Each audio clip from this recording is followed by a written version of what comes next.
Coming up on today's show, we're going to take a look at 5 free agents I think the Browns should go out and sign this offseason that are not named Daron Payne, right? That is the number one name amongst Browns Twitter and Browns free agency circles is go get Daron Payne. But I want to take a look at maybe plan B of what if Washington franchise tags Daron Payne, which is a very real possibility we like to just ignore, but whatever. So we're going to look at 5 free agents I think the Browns should go out and sign, kind of take a break from some of the obnoxious rumors that even myself, I get sucked into, but not today. Not so fast. But first, help us reach 17,000 subscribers here at the channel. We are 68 subs away from reaching this milestone. So if you're looking for a Browns YouTube channel this entire offseason, hit that big red button and subscribe. To start our free agency targets, I want to start with the name within the division, and that is free safety Jessie Bates from the Cincinnati Bengals. The Bengals are going to be in a bit of a peculiar situation coming up soon because those broke boys have to figure out a way to pay Jamar Chase and Joe Burrow, and that's going to come at a casualty of probably not re-signing one of the best safeties in football, which is Jessie Bates. Now, Jim Schwartz's defense, which now that we know the DC, we can start to tailor the free agents to, leans heavily on a free safety, and I'll expand on that later on in the video.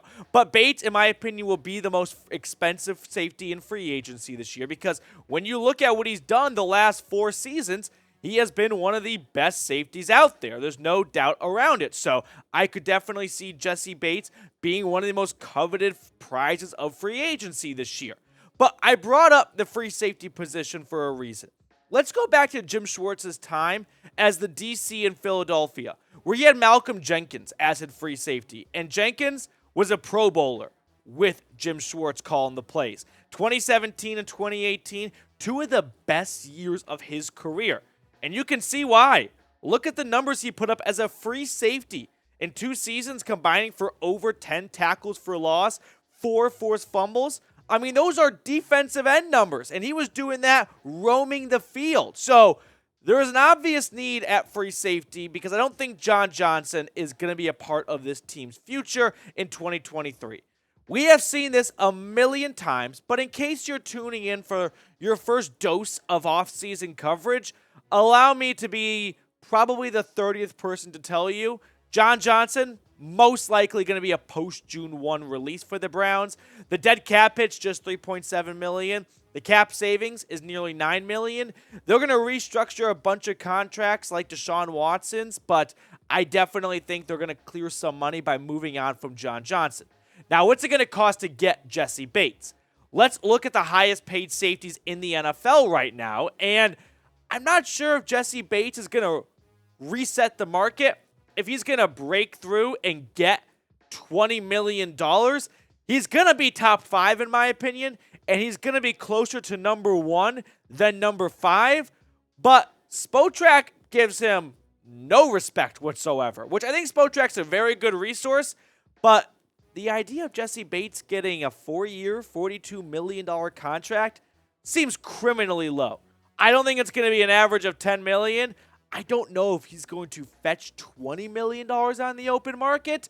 My guess is it'll be somewhere between $15 to $20 million, which the Browns can probably swing, but that would be their one big signing. I don't see them having enough room to go get a Jessie Bates and a Daron Payne, for example. I already broke the one rule. Don't say Daron Payne's name in this video.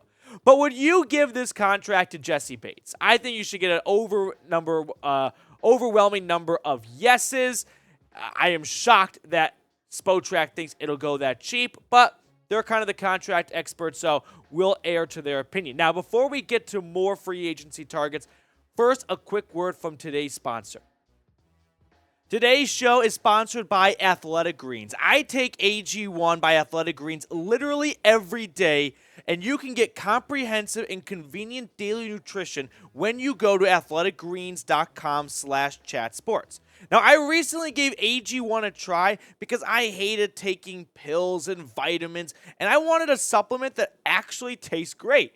Now, I take AG1 in the morning, and it makes me feel ready to take on my day. It really helps me with starting my day on the right foot and getting into a healthier lifestyle.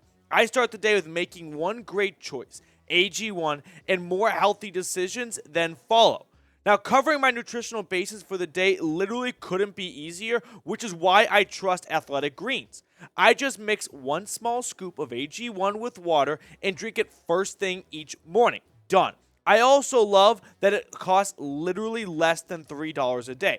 Pretty good if you ask me. It's a really effective daily habit with the highest quality source ingredients. Win-win.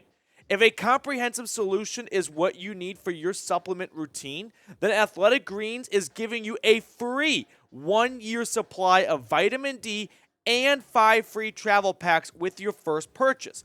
Go to athleticgreens.com/chatsports. That is athleticgreens.com/chatsports to find out about the awesome benefits they have, like promoting gut health and supporting your immunity along with boosting your energy. I've got that link for everyone in the comments and the description of today's show.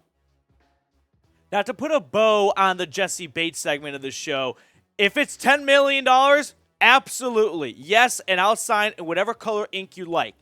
But let's say it's not $10 million, which I don't think it will be. I think it'll be much closer to double that. Unpopular opinion, I'm not afraid of the combination of Grant Delpit and DeAnthony Bell as your starting safeties next year. I know free safety is an important position for Jim Schwartz, but I don't think we can expect in just his first year to check all the boxes to make his defense successful. Let's not act like Jim Schwartz is going to be the DC for just one season, knock on wood, and they've got to get it right in year one at every single position. I think DeAnthony Bell showed a lot of people last year that he could be a starting safety in year 2 in the NFL. Now, if there is no Jessie Bates, but there still is a need for safety, Julian Love could be an interesting name to watch for. In terms of money-wise, it'll cost you a lot less than it would for Jessie Bates. The former 4th-round pick for the G-Men out of Notre Dame, grew up in the Chicagoland area, shout out producer Patrick Seaman, is coming off his first full-time season as a starter for the Giants, and he played really well. PFF ranked him 46 out of 89 qualifying safeties. His stats: 5 pass breakups, 2 interceptions, 6 tackles for loss. Him and Xavier McKinney, X-Man, created one of the best safety duos in the league. Now, when Xavier McKinney decided to go ATVing on his bye week and break his hand, Julian Love stepped up big time. Spotrac again, I think this number is still a bit too low, but they are projecting a 5-year, $39 million contract, which averages out to just under $8 million. I think that Jessie Bates' contract projection should be for Julian Love, and Jessie Bates should rise up a little bit. But if the Giants don't re-sign Julian Love for whatever reason, he's going to be the number 2 safety most likely amongst all the free agents out there. When you take into account the way he ended contract year, played his best season yet, and he is just entering his 5th year in the NFL, there's going to be a lot of suitors lining up to give him a big payday. But with the Giants winning a playoff game this year, they should look to bring back their good players. That's what good teams tend to do. My third free agent target is Jakobi Meyers, the New England Patriots wide receiver. Now, the reason why I picked Jakobi Meyers is that the Browns, they have a specific need at wide receiver. They don't just need talent. They've got talent. Amari Cooper, Donovan Peoples-Jones, those are talented wide receivers. What they need is a slot wide receiver, and that's why I zeroed in on Meyers. Last season, nearly 70% of his snaps came from the slot. PFF ranked him 29th out of 21 qualifying wide receivers. Now, the stats for Jakobi Meyers look like this: 6 touchdowns and 804 yards in a Matt Patricia run offense. Something tells me a decent offensive play caller, and I don't know where you stand on Kevin Stefanski, but I'll tell you this much: he's better than Patricia. Could get those numbers. I'm talking Wolf of Wall Street, pump those numbers up way higher, okay? The Browns have a big need at wide receiver at the slot position, which is why I'm not falling in love with the idea of trading a second rounder away from DeAndre Hopkins. Yeah, that'd be cool because Hopkins is a top 10 receiver and he's awesome, and getting awesome players is never a bad thing. But I think you don't need to go that far and give up that much to improve this wide receiver room, right? I think you need to find a nice slot receiver, and Jakobi Meyers, he fills that role quite nicely. Now, who do you want the Browns to go out and sign in free agency this year? We've run through 3 names so far. I'm always curious to see what you guys have to say. Let me know in the comment section below. My 4th free agent target is Shy Tuttle. This is the backup to, well, we can't say his name, but you know who, if the Browns cannot sign him. I'm digging myself in a hole here. If Washington can't sign, you know who. So, Shy Tuttle signed as a UDFA with the Saints back in 2019 out of the best school in all of the Southeast, the University of Tennessee. And if, I put myself in a hole again, if Daron Payne gets franchise tagged, Cleveland has to have some sort of plan B or C. And Andrew Berry's a bright guy. I don't know if you know this. He went to Harvard. You might have heard it before. He's definitely thinking a couple steps down the line here. He was ranked middle of the pack from PFF this year, 63rd out of 126. 1 tackle for loss, 2 sacks, 5 pass breakups. Shy Tuttle was a very important part of this New Orleans Saints defensive line the last couple of seasons. And he's an above-average run stopper, which makes my ears perk up, right? PFF ranked him 29th out of 126 in terms of run defense. And that's exactly what the Cleveland Browns are looking for. They need a bigger body nose tackle-esque. I mean, yeah, they'd love to get a Vita Vea, but those guys don't grow on trees, and they don't come around often. And when they do, they're usually picked in the top half of the first round, where the Browns are not at right now. Well, the Texans are. But the point being, I think Shy Tuttle could be a sneaky good, lower-level defensive tackle signing that checks the box of what you need, which is a run-stopping DT. To round out my list of free agent targets, this one is definitely swinging for the fences, but I think we can have a little fun with it right now. It's Tremaine Edmunds, the former first-round pick for the Buffalo Bills. He is a do-it-all linebacker that I think is a top 10 linebacker in the league right now.